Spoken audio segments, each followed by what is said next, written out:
سيدي الفاضل معالي وزير الفلاحة والتنمية الريفية والصيد البحري، السيد الفاضل رئيس الغرفة الوطنية للفلاحة، السيد الفاضل ممثل الاتحاد الوطني للفلاحين الجزائريين وأعضاء الأمانة الوطنية، السيدات والسادة الكرام إطارات وزارة الفلاحة والتنمية الريفية والصيد البحري، السيدات والسادة المحترمين رؤساء المديرين العامين للمؤسسات الفلاحية الوطنية، السيدات والسادة الأفاضل مدراء المصالح الفلاحية للولايات المنتجة لمادة البطاطا، السيدات والسادة الكرام ممثلي التنظيمات الوطنية والهيئات الفلاحية، السادة المحترمين منتجي مادة البطاطا، السادة الإخوة زملاء أعضاء المجلس الوطني المهني لشعبة البطاطا، الأسرة الإعلامية، الحضور الكريم، السلام عليكم ورحمة الله.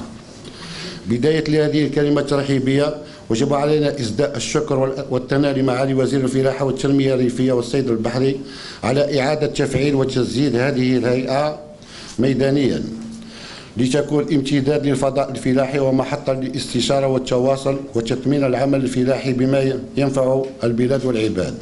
مرحبين بمعاليه إنما ترحيبا ومقدرين له هذه الالتفاتة الطيبة.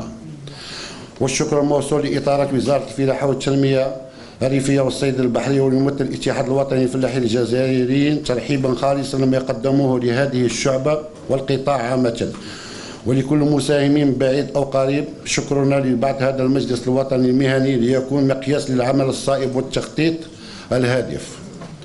وننعرج في ترحيبنا بمدراء المصالح الفلاحية للولايات المنتجة للبطاطا. كما لا يفوتني هذا المقام الكريم أن أرحب وأهنئ رؤساء المكاتب المهنية لكل الشعب الفلاحية. كما أرفع تقديري المحظور الكريم على تلبية الدعوة المشاركة شعبة البطاطا هذا اليوم الوطني دون أن ننسى المنتجين والأسرة الإعلامية.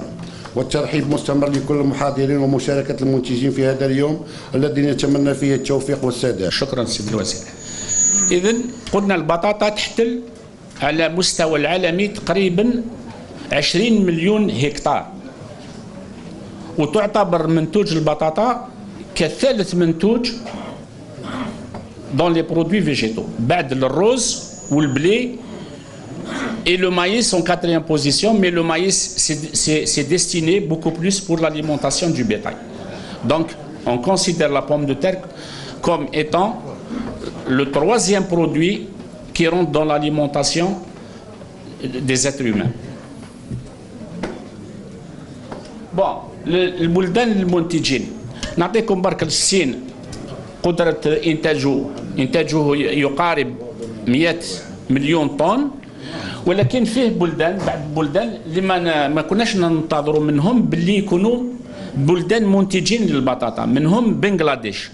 بنغلاديش ينتج تقريبا سمحوا لي تقريبا 7 ملايين طن سنويا، وبنغلاديش يصدر إلى الخارج تقريبا قيس ما يقدر 3 ملايين دولار في السنة.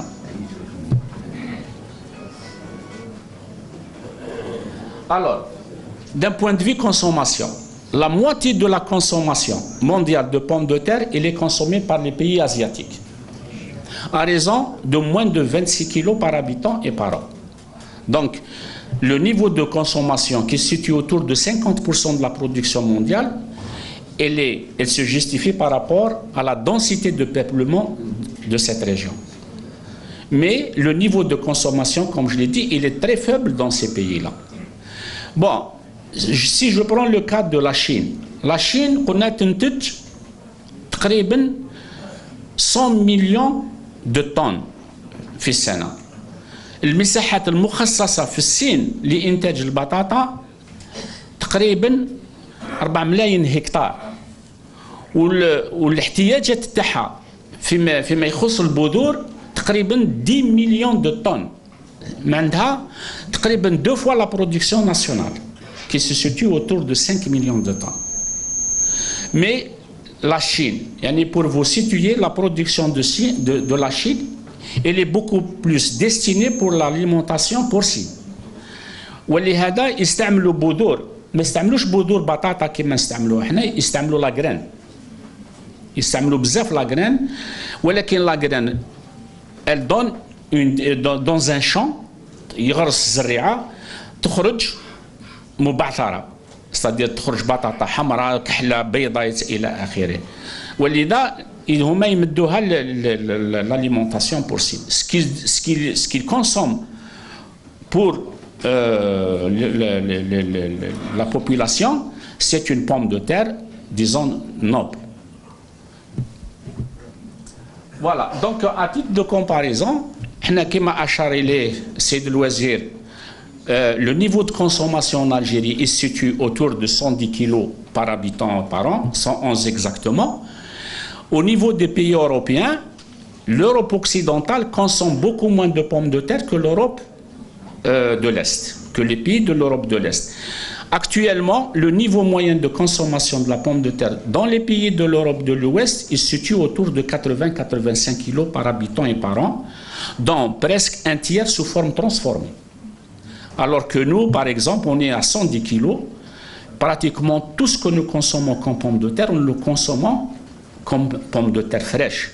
Parce que, actuellement, le seul créneau de transformation existant en Algérie, c'est le créneau des chips, qui consomme environ 50 000 tonnes de pommes de terre fraîches, ce qui est négligeable. Bon, c'est toujours quelque chose, un acquis, mais il faut passer bien sûr à d'autres créneaux, et on va en parler tout à l'heure, sur les créneaux de la transformation.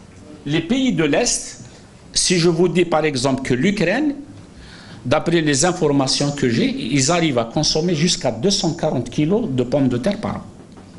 Et en moyenne, les pays de l'Est, les pays de l'Europe de l'Est, qui sont parmi eux maintenant certains qui sont dans l'Union européenne, ils consomment jusqu'à 140 kg de pommes de terre par an. Donc vous voyez, c'est très important. Alors, en termes d'exportation, il y a à peu près une dizaine de pays qui arrivent à exporter de la pomme de terre en grande quantité. Maintenant, la Hollande, c'est le plus grand exportateur de pommes de terre. Ils exportent presque pour 1 milliard de dollars de pommes de terre. Pardon. Ils exportent presque pour 1 milliard de dollars par an. Et l'essentiel des exportations de la Hollande, c'est de la semence. La Hollande, comme vous savez, ils font quelque chose comme 34 000 hectares de semences et ils produisent plus de 1 million de tonnes de semences.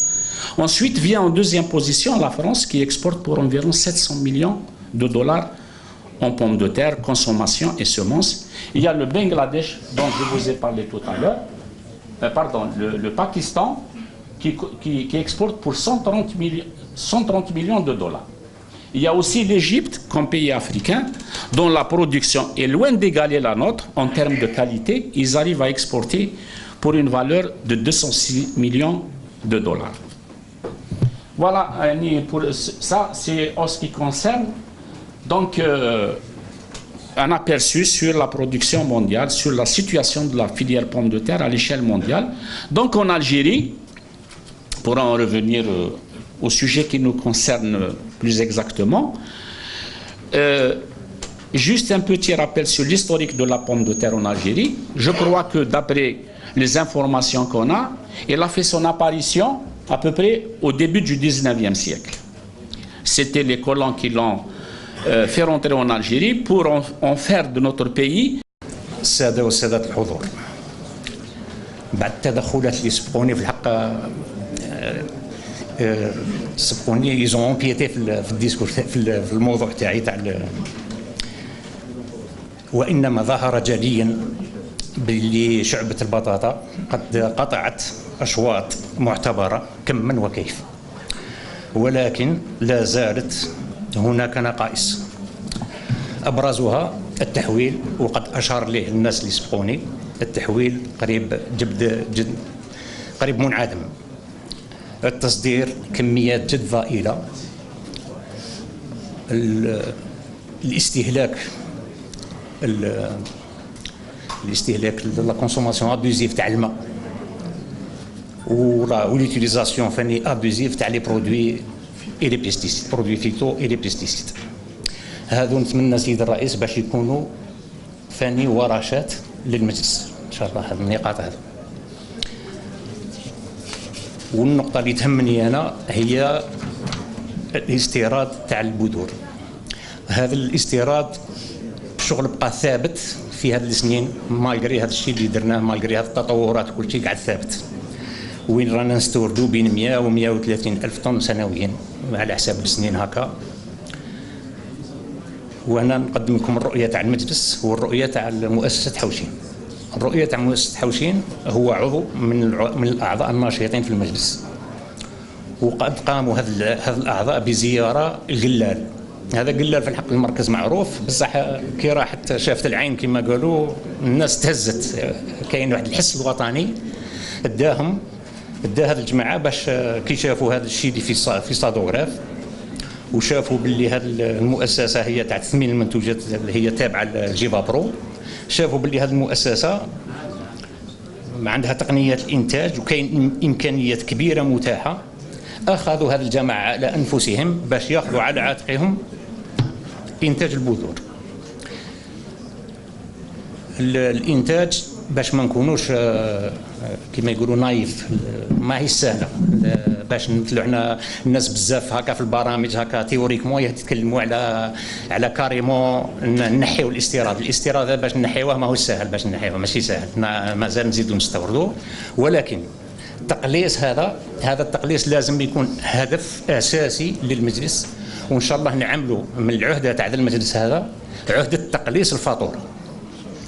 هذا التقليص كيفاش يكون؟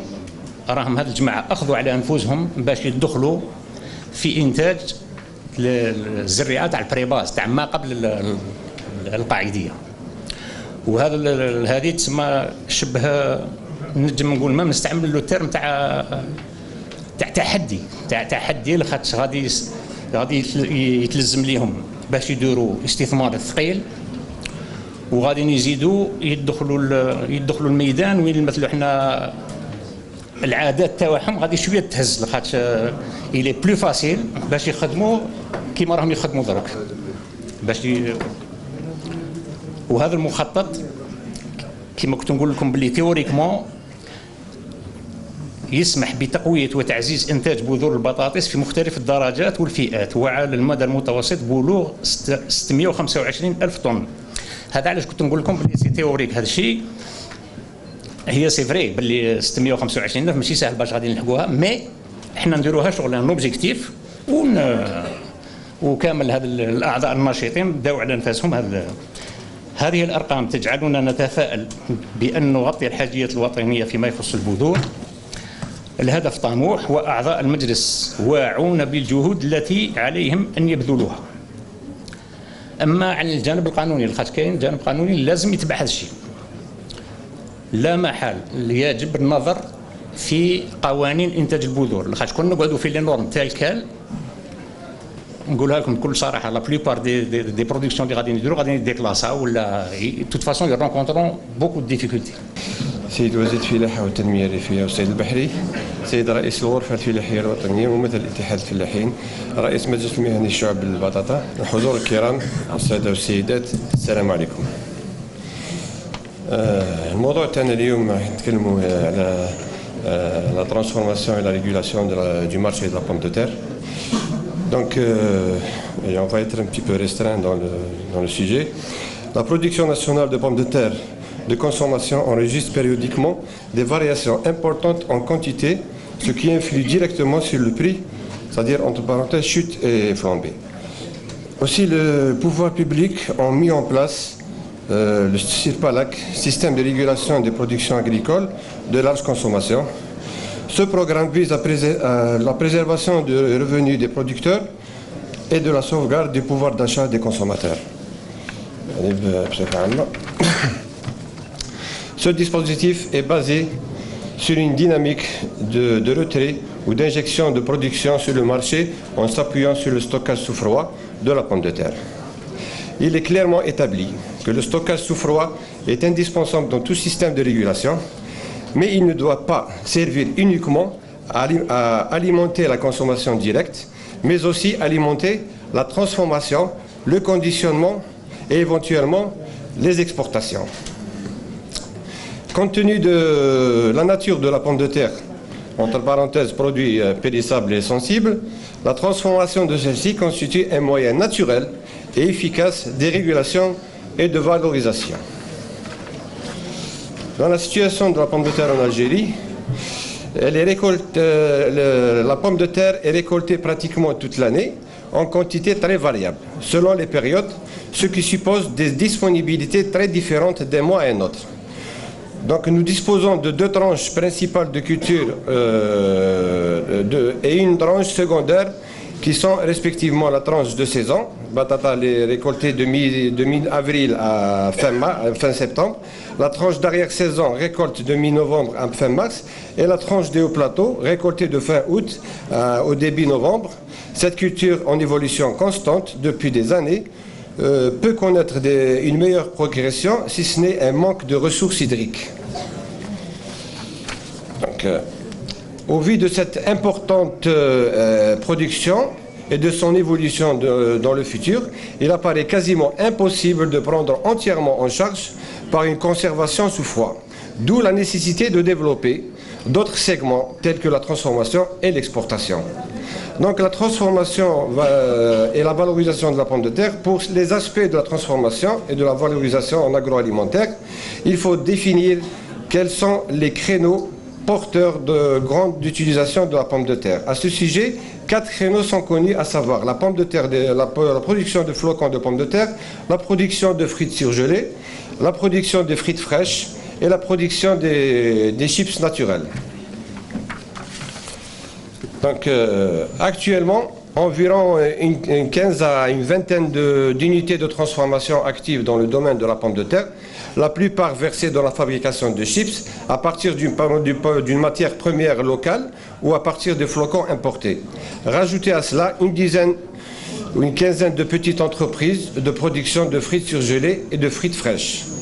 Aussi, tous les créneaux de la transformation évoqués plus haut ont des exigences particulières en termes de conditions de production, c'est-à-dire calendrier de production et prix, de conservation sous froid et surtout de variété. L'industrie naissante de la transformation dans une brève échéance devra impérativement pouvoir prendre en charge annuellement au moins 300 000 tonnes de pommes de terre fraîches. Donc, cependant, le développement de l'industrie dans la transformation de la pomme de terre, bien qu'il soit un créneau porteur, est assujetti aux hésitations des promoteurs compte tenu des lourds budgets d'investissement qu'il faudrait consentir dans la construction des unités de transformation. À titre d'exemple, une usine de production de 3500 tonnes de flocons pour l'équivalent de 20 000 tonnes de pommes de terre fraîches nécessite un investissement de départ de l'ordre de 500 millions de dinars. Analyse illustrative cas de production des frites. Ces dernières années, il est constaté que la consommation de la pomme de terre, en particulier sous la forme de frites, a pris une grande ampleur au niveau local. À titre indicatif, et d'après quelques informations, il existe sur la région centre, plus exactement la région centre d'Algérie, plus de 7000 organismes de restauration qui consomment entre 30 et 40 kilos en moyenne de frites par jour, soit entre 210 à 280 tonnes par jour. Ces restaurateurs s'approvisionnent différemment de différentes manières, que ce soit en pommes de terre brutes transformées en frites sur place, frites préparées par des artisans occasionnels, c'est-à-dire transportées dans des bacs d'eau, frites fraîches sous vide ou bien des frites surgelées. Les deux premières manières de préparation présentent multiples inconvénients. Premièrement, manque d'hygiène du produit, perte de temps, disponibilité du produit limitée. Par contre, les deux dernières manières offrent des facilités d'utilisation, de disponibilité. سيادة معالي الوزير، السيدات الفضليات، السادة الأفاضل، السيدات والسادة الحضور، أقدم نفسي بنزازة عبد القادر، représentant de la salle Benzaza et gérant de la société Intersur Algérie. الاثنين بالتقريب راهم مختصين في عملية التصدير لمادة البطاطس.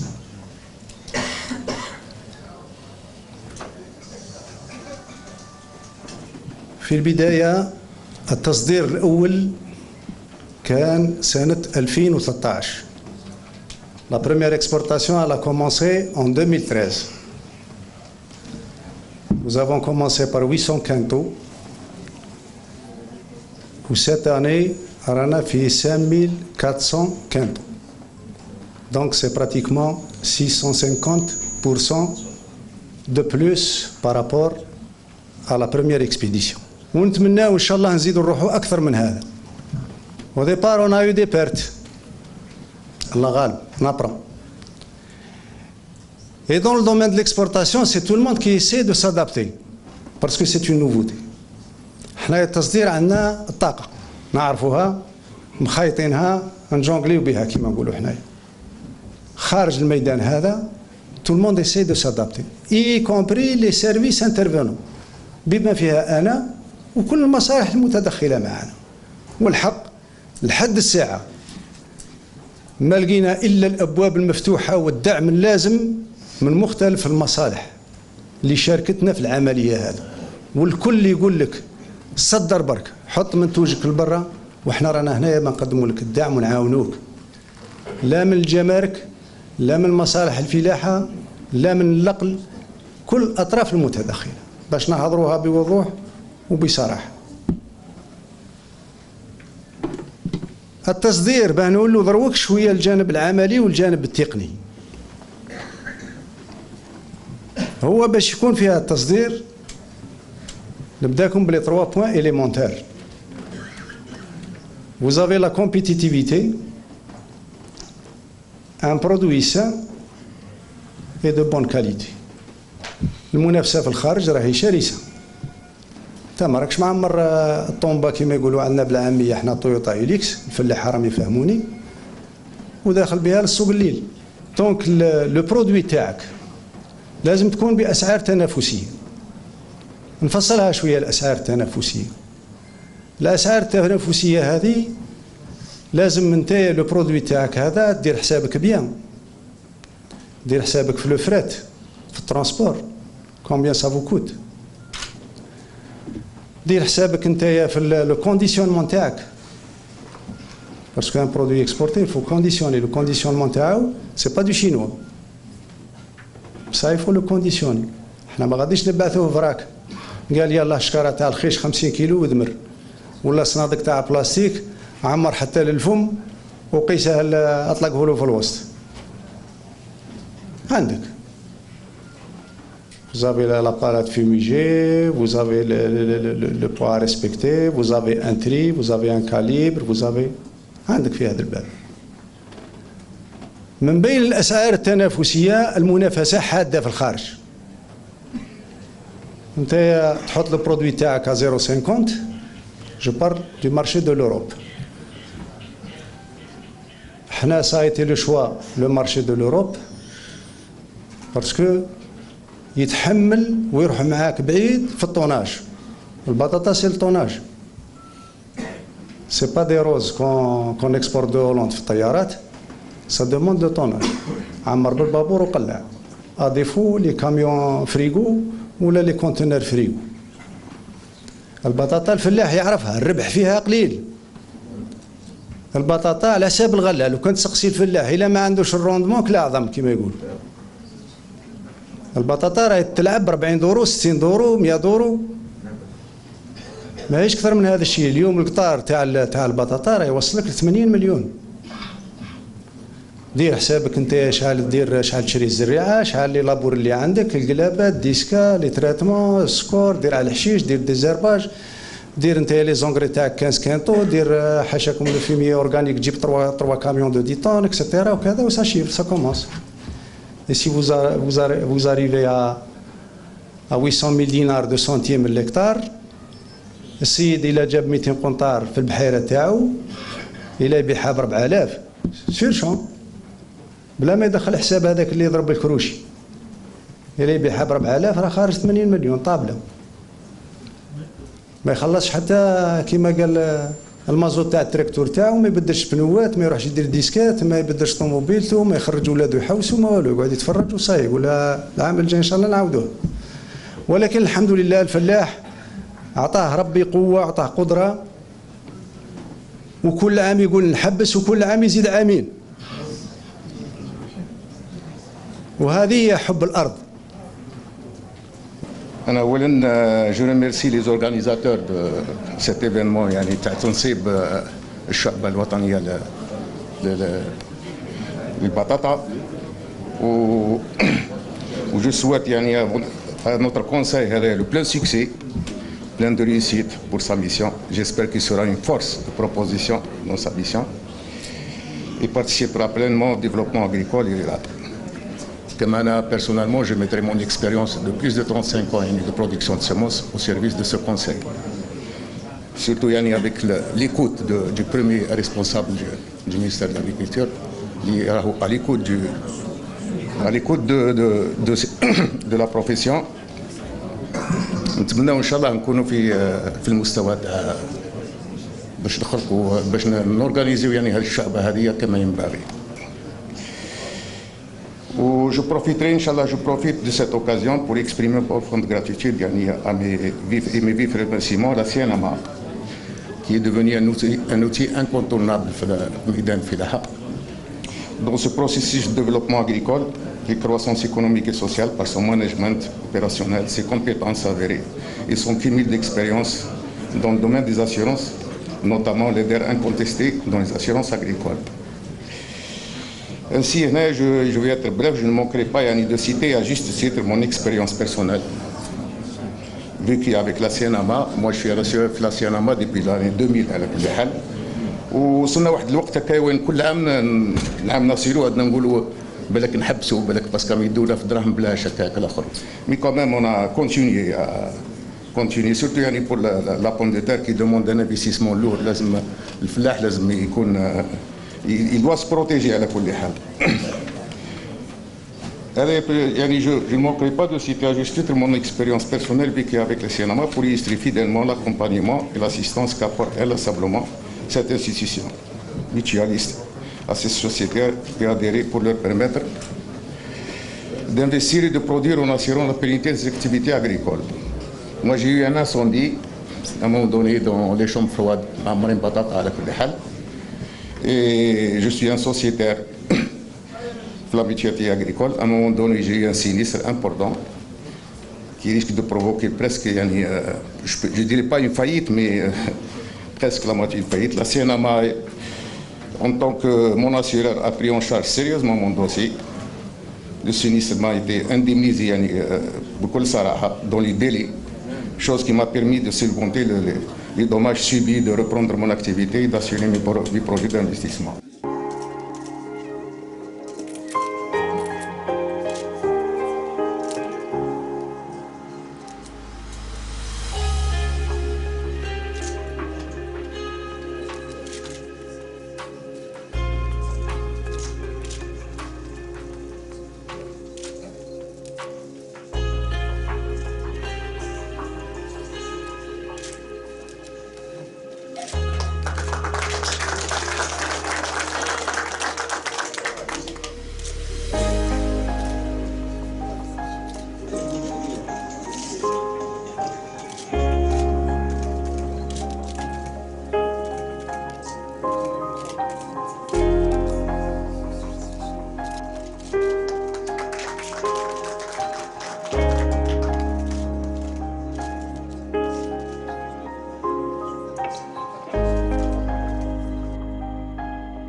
جيفا برو، وهو هذه هي بودره ديجا كنا زرنا احنا المخابر في مقر سطيف ودرنا وين كاين مدينه جقالمه، تما اخذوا المنتجين يعني تحفيزات كبيره كي شافوا هذه المخابر، وين كانت اتفاقيات باه نديروا البذور القاعديه وما بعد القاعديه، وهي ما راهيش نامبورتيوها نقدروا نستعملوها هنا في الجزائر. شحال عدد المخابر الموجوده في الجزائر؟ هناك كاين المخبر تاع يعني هو مخبر كبير تاع قلار تاع سطيف، هناك اخر هذو اشهر وين جيفا برو زاد اتصل بمخبر هنا في الجزائر، ويكون بينهم وبين المهنيين يعني كاين تنسيق تام خاصه مع المجلس المهني في هذا. وقتاش تكون بذور جزائريه 100%؟ ما نقولوا بذور جزائريه 100%، احنا ديجا كان عندنا بذور للانتاج هي 70% في الجزائر، بصح باه نقولوا احنا بذور 100% جزائريه. كل العالم عنده كيما احنا نقولوا امبو اكسبور في لا سومونس امبوسيبل. ميم لا هولندا هي البريمير بروديكتور دو سومونس يعني في العالم اللي راهي تصدر في البذور، هي كاينه بذور راهي تجلبها من بلدان اخرى، وحنا رانا في 70 وحنا نطلبوا يعني نقصوا خاصه البذور استيراد. رانا عندنا بذور وطنيه يعني محليه هي 70%، وحنا حابين نقلصوا هذيك البذور حتى الى 20% ان شاء الله. المحولين يتحدثوا على اصناف جديده من البطاطا التي يجب زراعتها واللي اللحم ما يكونش نافع فيها لان المردود تاعها راح يكون قليل. يعني انتم كمجلس كيفاش حتدعموا الفلاحه باش يوفروا هذا المنتوج الصناعي؟ احنا فيما يخص المحولين احنا كانت تجربه يعني في المجالس اللي فاتت كانت يعني تجربه بالمحولين والمنتجين، بصح احنا في المجلس المهني هذا وين دعونا لباه يكونوا معنا المحولين المحولين المصدرين يعني كل الفاعلين في الشعبه، ما يقولوش احنا بنديروا تحويل. هي كاينه اصناف لازم تكون رايحه للتحويل، كاينه مصانع رانا زرنا مصانع يعني جديده يعني ما في اوروبا تقريبا نفس الشيء او نفس المستوى اللي راهم يديروا فيها معنا يعني تبقى هي لازم هذا المحول يعرف اللي باه لازم تكون علاقه عنده تجاريه ولا مهنيه مع المنتج، وهذا هو دور المجلس الوطني. سيدي رئيس فقط معادله مازال ما فهمتهاش. الوزير لما قال في الكلمه نتاعو تكلم على وفره منتوج البطاطا وارتفاع نتاعو في السوق والتصدير نتاعو بكميات يساويها، ولكن كيفاش تفهمني انه اسعار البطاطا في السوق لحقت 70 دينار؟ فهم لي هذه المعادله مازال ما فهمتهاش، انتاج موفره من جهه وارتفاع في الاسعار من جهه واحده. شوف انا كرئيس مجلس مهني يعني الاسره الاعلاميه ديما تهضر ابوبري على بري من حق المواطن الجزائري. اسمح لي الاعلاميه المستهلك اللي اسمح لي ما من المستهلك احنا كمهنيين وكمجلس، انا راني مستهلك والسي مدام، وانا كرئيس مجلس مهني لازم المستهلك ساعده يعرف اللي باه كاينه راه درك لو كوداني كتار كل المواد راهي ارتفعت مهما المجهودات اللي قدم يعني هذا المنتج في العشر سنين الاخيره، بصح راه يطلع له كوداني كتار دو بونديتير كيما تحدث السيد راه من 80 مليون 100 مليون راه طلعنا في اسمح لي برك. سيد الرئيس اسمح لي المعادله واش تقول؟ لما تكون فيه وفره نصدروا ولما تكون فيه وفره الاسعار تنقص، لكن حنايا لما تكون فيه وفره نصدروا والاسعار في السوق تزيد. حتى كمجلس مهني ما نقولوش كي تكون وفره عاد نصدروا، التصدير هو مهنه لازم تبدا بلا تراسيبيليتي لي فاريتي يابري يديروا دي كونفونسيون. بصح احنا نحكي على المستهلك الجزائري، المستهلك الجزائري كي يشوفوا مع جيراننا كي يشوفوا رانا غير نشوفوا مع جيراننا راهم ياكلوا البطاطا بقيمه 10,000 و 12,000 بين توانسه والمغاربه. هذا كاين مجهودات كاين تنظيم يبقاو دي بيريود دو سيجير كيما حنا نقولوا تطلع البطاطا نقولوا 70 80 دينار رانا نتبعونا في الاسواق راهي دارت غير الايامات اللي فاتوا 60 دينار و60 دينار ماشي بطاطا، كاينه في مناطق اخرى وين دارت 50 و 40 دينار يعني كاينه لو بطاطا سي برودوي جيليكس هذا يتباع في الجزائر لا نروح هنا المارشي جيليكس يبيعوا كيما يبيع لي برودوي جيليكس ب 60 70 دينار، هذاك مش مقياس باه نقولوا البطاطا راهي دير من 50 60 دينار.